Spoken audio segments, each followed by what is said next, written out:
The docket resumes, but the outburst resets the stakes for everyone watching. Now shift your lens from a live courtroom to a controlled room with a fixed camera, where silence and repetition do the work. When a claim of "I wasn't there" meets timestamps and angles, denials have to survive the tape.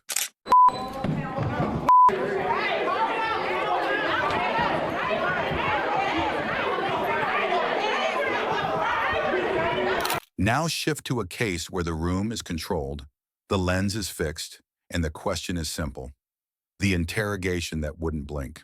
In Miami, Adrian Cosby and George Walton arrange a sneaker sale, 3 pairs of Yeezys, a planned buy around $900 to $935, and instead of paying, the meetup turns into a robbery and the shooting death of 18-year-old Andrea Campsileo, breaching foundational duties through escalation from commerce to violence. The thing about this case is the motive is small, but the fallout is absolute. The record shows a casual transaction becomes a felony timeline once the visuals lock in. This educates on how interrogations build pressure via evidence sequencing, turning denials into admissions without coercion.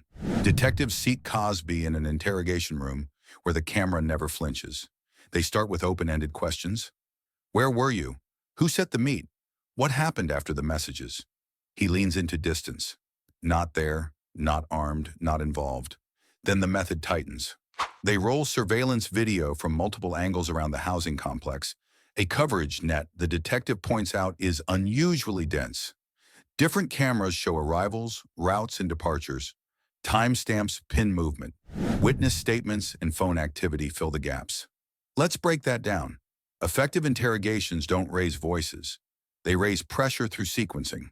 Detectives loop key clips and line them up with call records and location data. They freeze the same frame and ask the same question. If you were elsewhere, why does this angle place you here? They track the path from the shooter's residence toward the scene, then back out again. Each contradiction narrows the story until only the footage stands. Speaking of evidence, Cosby's account shifts the way stressed narratives do. First, full denial. Then partial truths nearby but uninvolved.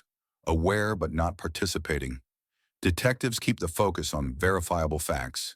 They use silence. They reset. They return to the same 2 or 3 angles and wait for an explanation that fits every known minute. The tape does not adjust.